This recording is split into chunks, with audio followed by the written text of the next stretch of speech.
Mulher! Que coisa maravilhosa, né? Podermos sentar na mesa da comunhão com o Pai. Podermos tomar um café juntas. Que delícia! Podermos nos banquetear com o maná do céu.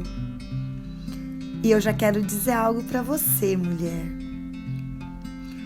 Se você tem sido abençoada, e se você tem lembrado de alguém, ou de outras pessoas, ou de grupos, que o Espírito Santo tem levado você, e você fala, nossa, seria tão bom se tal pessoa ouvisse, quero dizer para você, sabe por quê? Porque você não é uma represa, você é um manancial.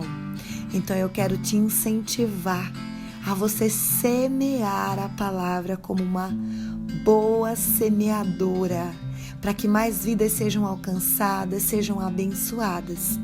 Então, em nome de Jesus, eu quero dizer a você, não perca a oportunidade de alcançar aquelas mulheres que estão dentro de relacionamentos, de situações, circunstâncias, famílias, e que você sabe que estão vivenciando.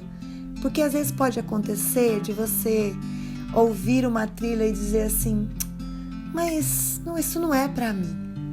Eu costumo dizer, guarda no armário, pode ser que não seja para hoje, mas deixa no seu bom depósito. Mas aí você lembra de alguém, então pronto. Você é uma ponte, você é um canal para alcançar essa pessoa. Não tem aquela canção da Aline Barros que nós já cantamos tantas vezes, né?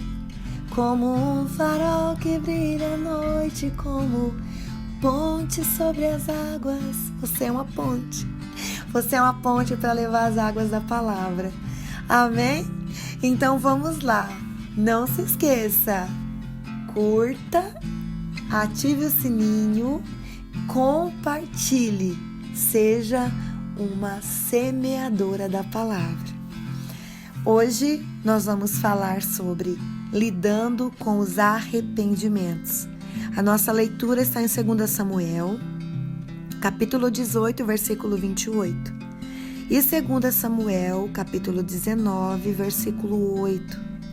O versículo-chave está em 2 Samuel 18, 33.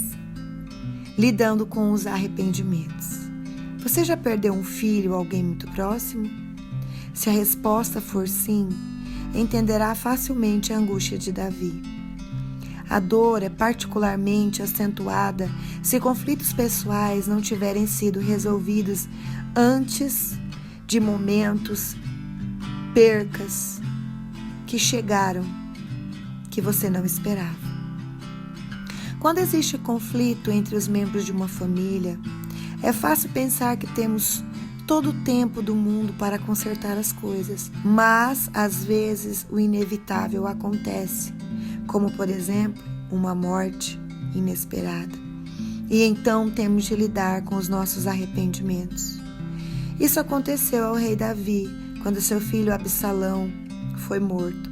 Davi chorou descontroladamente, mas Joabe, comandante militar do exército de Davi, lembrou de que homens haviam arriscado suas vidas para deter a rebelião de Absalão contra seu pai. Obcecado por seu luto, Davi arriscou esquecer-se daqueles que haviam protegido seu reino. A agonia de Davi nasceu do fato de Absalão ter morrido sem se reconciliar com ele. Tal remorso era como sal em suas feridas, mas a vida deveria continuar. O rei tinha negócios a cumprir e pessoas para cuidar. Davi precisava seguir em frente. Devemos fazer todo o esforço possível para termos certeza de que dentro do nosso alcance, tais desuniões sejam curadas enquanto ainda há tempo. Para mim é assombroso saber que Davi e Absalão viviam na mesma cidade e ainda assim não se viam. Como está no capítulo 14, versículo 24 de 2 Samuel. É triste reconhecer que esse é o caso de muitas famílias.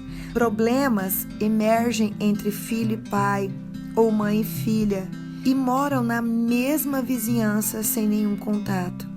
Apesar de Davi e Absalão terem tentado se reconciliar, como nós vemos em 2 Samuel 14:33, não deu certo. Talvez o fim trágico de Absalão teria sido evitado se Davi tivesse dado um passo adiante no processo de reconciliação. Com certeza, não há como saber a resposta que Absalão teria dado ao pai se Davi houvesse tentado uma reconciliação verdadeira. Mas ainda assim, teria valido a pena tentar. É importante que estejamos prontas a explorar todas as opções para depois não haver arrependimentos.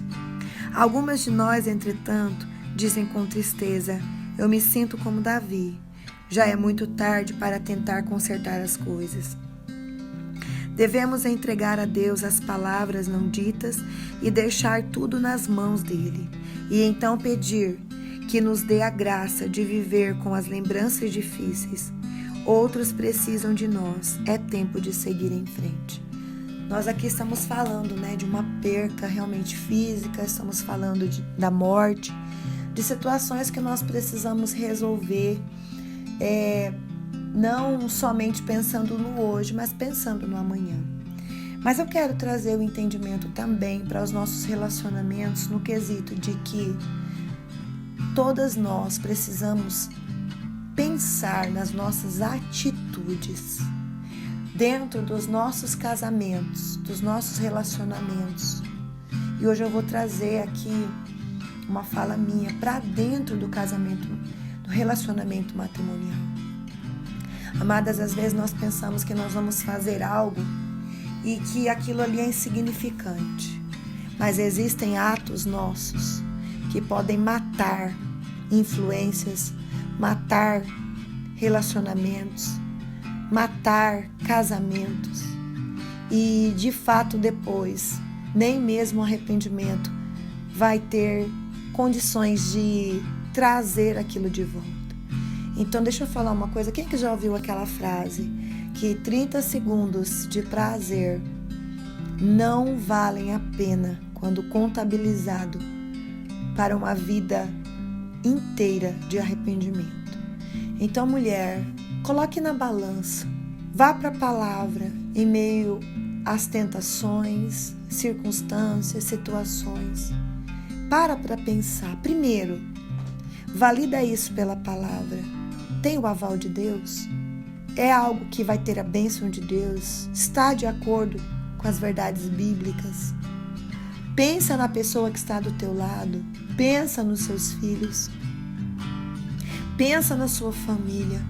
Veja se aquilo vai trazer morte espiritual, teu relacionamento com Deus, morte nos teus relacionamentos com as pessoas que estão ao seu redor. Para pensar se existe a possibilidade de você perder tudo e aquilo não ser algo para sempre. Sabe a história do certo pelo duvidoso? Muito óbvio, muito sensato.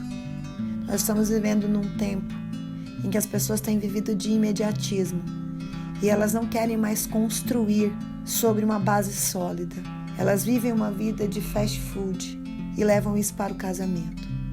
Nós precisamos entender que casamento e relacionamento são duas pessoas construindo uma vida respaldada na palavra, que terão acertos, que terão erros. Mas desde que isso seja colocado diante da palavra, diante de Deus, haverá sim mais acertos do que erros.